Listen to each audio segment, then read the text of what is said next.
o outro tema que a gente tem para falar hoje é sobre o Espírito Santo e a sua ação na igreja. Então, esse tema também é muito importante, né? E o Espírito Santo, ele se manifesta, é a terceira pessoa da Trindade, a gente já falou sobre Deus Pai, Jesus e agora o Espírito Santo. E ele se manifesta, né, na Bíblia com vários nomes, na tradição cristã também, dom, às vezes é chamado de dom, Senhor, Espírito de Deus, Espírito da Verdade, Paráclito, né? Vários nomes assim surgem para a terceira pessoa da Trindade na Bíblia, né? E na tradição cristã. É dom porque é algo que, como ensina o credo, né, nos é dado pelo Pai e pelo Filho, né? O Espírito Santo, ele procede do Pai e do Filho, diz a teologia da Trindade, né? Ou seja, o Pai, a gente já falou sobre a Trindade antes, né? O Pai e o Filho, né, que se amam, e esse amor é tão real, tão forte, tão intenso, que se torna realidade em uma outra pessoa, o Espírito Santo. Ele também é chamado Senhor, o Espírito de Deus, porque ele é divino, né? Então ele se materializa, né, como uma pessoa e é divino, é de Deus também, né? É Espírito da verdade, porque a missão do Espírito Santo é a nossa santificação. Então ele a missão não, mas a gente fala, né, das ações próprias do Espírito Santo, né? É a nossa santificação. Então ele nos ensina a verdade sobre Deus, né? E também é um paráclito, que significa advogado ou consolador, porque nos traz consolo, porque nos defende, né, de certa maneira, assim, né? O símbolo, quando eu falo credo, né, tem dois credos, né, o apostólico e o niceno-constantinopolitano, que é mais longo, né? O niceno-constantinopolitano, ele fala do Espírito Santo de maneira mais elaborada, e ele diz que, quando a gente professa, né, esse credo, a gente fala, creio no Espírito Santo, Senhor que dá a vida, e procede do Pai e do Filho, e com o Pai e o Filho é adorado e glorificado. Ele que falou pelos profetas. Então a gente vê que há várias expressões aqui, né? A gente diz que ele dá a vida, no sentido de que ele dá a vida divina ao ser humano. Como dizia, o ato próprio do Espírito Santo é a nossa santificação, né? Então ele dá a vida divina ao ser humano. Ele tem uma missão muito importante na história, né, do ser humano, porque ele falou pelos profetas. E ele está muito relacionado com o mistério de Jesus. Por isso também, né, ele aparece em alguns símbolos, né?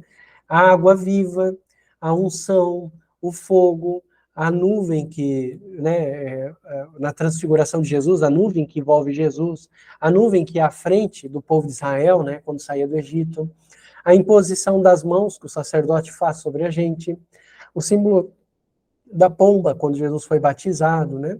Todas essas são imagens do Espírito Santo que estão intimamente relacionadas com dar a vida divina ao ser humano e estão intimamente relacionados com a missão de Cristo também, né? Essa terceira pessoa da Trindade, o Espírito Santo, foi enviado por Cristo, né? Lembra que quando Cristo subiu aos céus, né? Ele disse, eu preciso ir para que eu possa enviar o Paráclito. Então ele foi enviado e ele está nessa terceira época, digamos assim, né? Terceira fase da história da humanidade com a gente, né? A gente diz que existia um primeiro período em que Deus Pai estava com o povo de Israel, depois Jesus Cristo e agora o Espírito Santo. Não é que a gente só tem um e não os outros, né? Sempre temos os outros, mas nós vivemos a era do Espírito Santo agora, né? Ele que age, sobretudo, na igreja e foi enviado por Cristo, né? No dia do Pentecostes, vocês devem lembrar essa imagem das línguas de fogo descendo sobre os apóstolos e Nossa Senhora, né? E isso mostra, isso que eu tinha falado antes para vocês, que o Espírito Santo age na igreja. A igreja é a manifestação mais concreta da ação do Espírito Santo. E isso está bem claro nessa imagem do Pentecostes. Os apóstolos, né, ali, né, a sós, rezando com Nossa Senhora, e o Espírito Santo vem sobre eles, né, e eles recebem os dons do Espírito Santo, e a igreja surge ali, né? O evangelho é muito claro da mudança de ação dos apóstolos, né? Antes, cheios de covardia, depois cheios do Espírito Santo proclamando a palavra de Deus, né? Então, o Espírito Santo, de certa maneira, quando a gente diz que ele age na igreja, a gente diz que ele dá alma à igreja. não no sentido de uma alma que anima o corpo, como a nossa alma, que forma uma só pessoa, né? O Espírito Santo é distinto da igreja, né? Não forma uma pessoa com a igreja, mas ele dá alma no sentido de dar vida à igreja, né? E apesar de ser invisível, as ações dele, então, são bem reveladas para a gente, através das ações da igreja, das ações de Cristo, né? E por isso, que se você lê o Ato dos Apóstolos, o livro Ato dos Apóstolos na Bíblia, que é um livro que fala da igreja nascente, né? Ele é o livro que mais fala sobre o Espírito Santo na Bíblia, o Ato dos Apóstolos. Justamente porque ele se manifesta na igreja dessa maneira, né?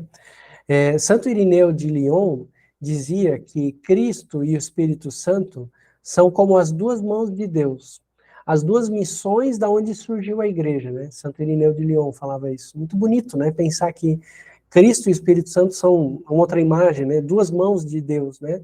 Que realiza, né? Que trabalha no mundo através da igreja, né? Então, as ações se concretizam através da igreja, né? Na carta aos Gálatas, São Paulo fala assim: o Espírito edifica, anima e santifica a igreja. Então, três missões do Espírito Santo na igreja: edificar a igreja, construir a igreja, né? Animar, dar vida para a igreja, dinâmica para a igreja, né? Senão seria só uma coisa humana, né? Santifica a igreja. Santifica no sentido de prepará-la para ser uma oferta agradável a Deus, né? Ser santa. E aí São Paulo continua: Espírito de amor, ele dá aos batizados a semelhança divina perdida por causa do pecado e os faz viver em Cristo a vida mesma da Trindade Santa, né? Desculpa, eu estou lendo como se fosse carta aos Gálatas, não é? Esse primeiro trecho do catecismo, a carta aos Gálatas vem no finalzinho. É que aqui ficou só a citação dos Gálatas. Manda-os testemunhar a verdade de Cristo e os organiza nas suas mútuas funções, a fim de que todos produzam o fruto do Espírito Santo, né? Então, o fruto do Espírito Santo na carta aos Gálatas é tudo isso que a gente estava lendo antes para vocês, tá? Então, por isso que a gente diz que o Espírito Santo é como a alma da igreja, porque vivifica a igreja, a alma faz isso, vivifica o nosso corpo. Tira a alma do corpo, ele morre, né? Apodrece, né? Então, a alma vivifica. E nesse sentido, que o Espírito Santo, ele atua, né, em todos os cristãos, nesse sentido amplo, também individual, né? Nós somos templos do Espírito Santo. E ele fala o nosso coração, né? Por isso, a gente pode pensar que porque o Espírito Santo atua em várias dimensões da igreja, ele atua de maneira, na verdade, também muito variada dentro da igreja. Ele atua, por exemplo, na hierarquia. O Espírito Santo fala através dos bispos, através do Papa, dos sacerdotes, dos leigos também, né?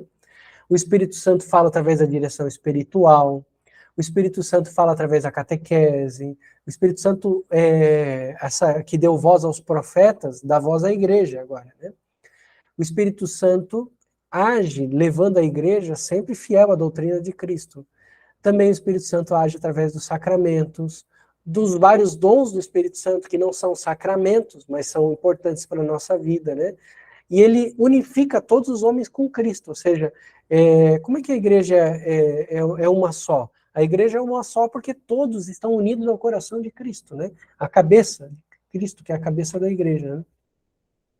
Por tudo isso, não só a gente pode dizer que não só a gente é templo do Espírito Santo, mas verdadeiramente a igreja também é templo do Espírito Santo, né? São José Maria, ele falava que a gente precisa aprender a tratar as três pessoas da Santíssima Trindade. Aprender a tratar as três pessoas quer dizer o quê? São José Maria dizia que a gente precisa aprender a rezar, conversar, ter intimidade com Deus Pai. A gente precisa aprender a ter intimidade com Cristo. E a gente precisa aprender a ter intimidade com o Espírito Santo. Com Deus Pai e com Jesus é mais fácil. Ainda que no começo, muitas vezes, na vida de oração, a gente não consiga essa intimidade tão clara assim com Deus Pai, né? E com Jesus. Às vezes parece na vida de oração, no começo, uma coisa só. Muitas pessoas tendem a ter a sua oração centrada ou só em torno de Deus Pai, ou só em torno de Jesus. Deus Pai, um pai, Jesus, um amigo, um irmão, né? Então, o Senhor também, mas muito nessas imagens. Com o passar do tempo, você vai aprendendo a se dirigir de maneira diferente para cada um deles e se relacionar na sua oração de maneira diferente com cada um deles. Mas, em geral, o Espírito Santo fica de fora nessa história. Em geral, é mais fácil a gente visualizar os dois, né? A gente tem uma figura, né, até uma certa forma humana para visualizar os dois. Mas o Espírito Santo não tem. Talvez você consiga, fechando os olhos, imaginando, visualizar uma figura para Deus Pai e uma figura para Jesus Cristo, rosto mesmo. As próprias pinturas, né, nos ajudam nisso, né, olhando a arte e tal, né. Mas o mesmo não acontece para o Espírito Santo. Você não tem um quadro com uma foto do Espírito Santo. Você tem as ações do Espírito Santo transformadas numa imagem. Línguas de fogo, uma pomba, a água e várias outras imagens que se usou na arte, né? Mas nunca uma pessoa. Por isso mesmo, a gente tem essa dificuldade de, na oração, que é conversa com Deus, conversar com o Espírito Santo. Então, ajuda muito ler algumas obras de espiritualidade sobre o Espírito Santo, né? Ajuda muito pensar no Ato dos Apóstolos e ajuda muito olhar para a sua própria vida interior e ver a ação do Espírito Santo na sua vida. Então, nesse aspecto, você começa a tratar Deus, Espírito Santo, através das inspirações que ele vai dando na sua vida. Tá bom, gente?